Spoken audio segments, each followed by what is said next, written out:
Hey there, this is Elena with Black Sheep 303 Creative, and the Christmas ornament and decor project I am sharing today is the Tonic Studios Lantern Box, which makes an absolutely stunning votive holder, as you can see there. So to create this lovely box, you use this die set, and this is the walls of the box, if you will. So to create that, I'm using these three dies here. That's the outside section. There's that like triangular scrolly piece, which is a separate piece, and then there's a little frame inside that as well that cuts the opening.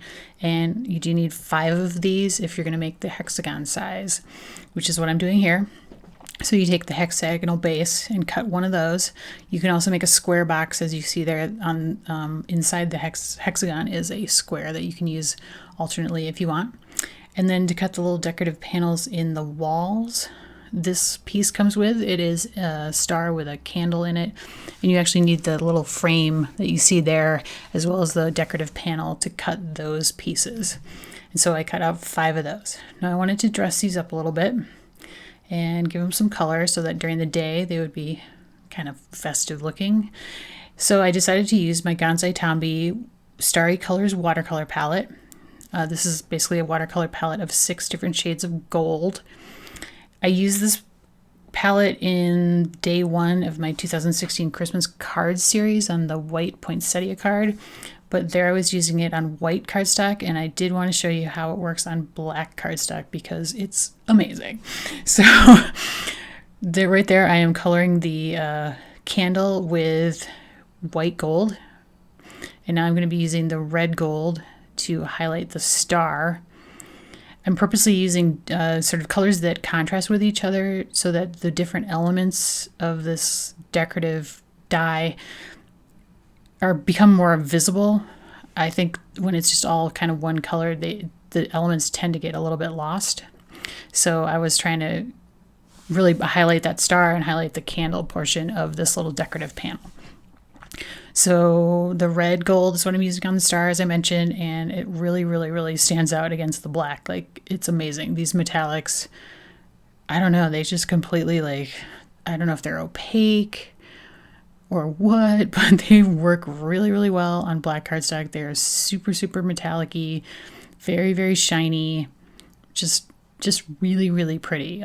You know, on the white card, if you watch that video I did, it's much more subtle. Here it's very, very metallic and very shiny and very pretty. And so for the scrolls, I'm using champagne gold, which again contrasts nicely with that red star, and it also contrasts well with the white gold of the candle. And those are basically the 3 colors. I used a little bit of blue gold on the flame of the candle. Now I do coat the candle twice. I give 2 coats of white gold to the candle and then 2 coats of red gold to the star, just to really get those pretty solid. And there were a few spots of the champagne gold that I did touch up, but I did 5 of those. And now to complete the panels, I am going to be putting vellum into the openings in the panels, and then I'll be gluing the little decorative piece on top of the vellum. So to adhere everything, I have this very, very skinny 1/8 inch wide double-sided adhesive. And this actually was a really, really good size, especially for all these like the skinny sides like here, and then there's like skinny tabs along the edges. And so now I'm just sticking down my vellum piece that is cut to the exact size of the inside. And now I'm just training the folds. And so I will be honest here, this is where I discovered that I had kind of really screwed up. And so what I did, well, basically it wasn't that huge a screw up, but the paper I used wasn't heavyweight enough. It's very pretty, but with the folds, it really didn't like them. There was a lot of breaking of the paper, as you can see here that I'm covering up with the black marker. I think because of just the paper being too lightweight. Now, in the end, this actually like looks pretty good, and it holds up just fine. But if you're going to make this yourself, I would say use a heavier weight paper, more like an 80 pound or even heavier weight. This was more like a 65 pound. So just something to note. Now to glue all these panels down, I'm just basically dotting glue onto the back of this decorative piece with my Martha Stewart glue pen, and then I'm just adhering it down to that vellum, and I'll take an acrylic block and just stick that on top and let it dry flat. And that's how I did all 5 of those panels. Very easy. Now to assemble this, you only need to put double-sided tape or adhesive, whatever you want to use, on 2 sides of each panel. So the bottom tab and then the same side panel on each one. So, and this is like the right side if we're looking at the inside, because it's going to be adhering to the panel next to it that doesn't have adhesive on it. So that's why you want to make sure you always put them on the same side of the side panels. Does that make sense? Just put adhesive on the bottom and then the same side of each of the 5 panels all the way around. Now to adhere this together, I decided to adhere the flaps to the bottom of the base. You could very easily do it the opposite way. You could adhere it to the inside of the base if you wanted to, if you don't want to see those little flaps showing on the bottom. I thought it was just going to be easier to line it up if I did it to the outside. I'm not sure I was correct because this was a little bit trickier than I had anticipated as far as getting the tabs in the correct places, like getting the fold just right. But it did work in the end. However, I will confess that I made a gift box version of this, so you'll see at the end. And when I made that, I put it together in a different way. When I did that one, I adhered all of the side panels together into one long line, basically. And then I started adhering the base to each panel, and I just kind of rolled the box to adhere the panel next to it onto the base. And I actually think that was an easier way to put it together in the end. So I wanted to let you know about that and give you that option.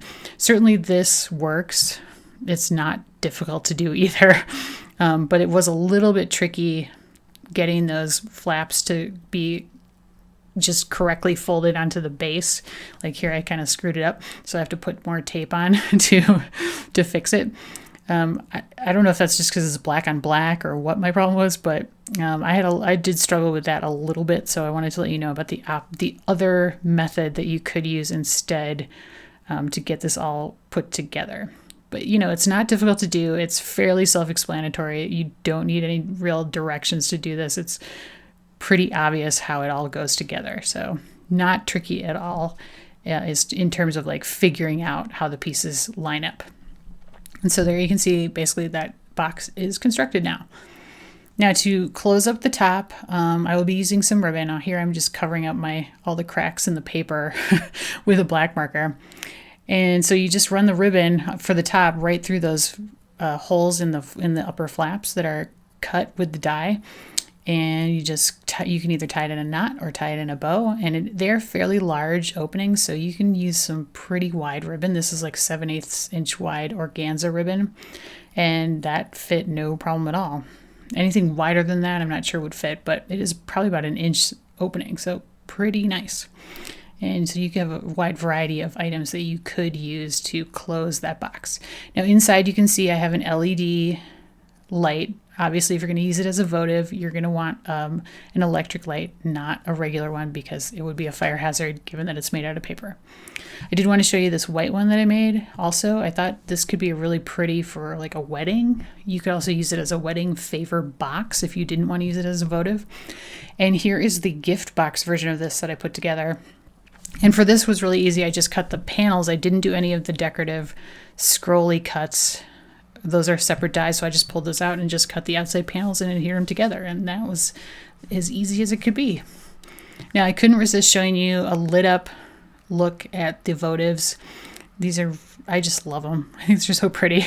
So the black one, the 5-sided one, has the vellum on the panels, and the white one does not have vellum over the panels, so you can see directly through that one. I think I prefer the vellum, but I do kind of like the open, scrolly delicateness of that white one. I think that would be absolutely stunning for a wedding. And there's a good look at the watercolored panels. I did add a few little gems to the holly there on the bottom of those. And that is a look at all 3 boxes and how the different variations you could make on this.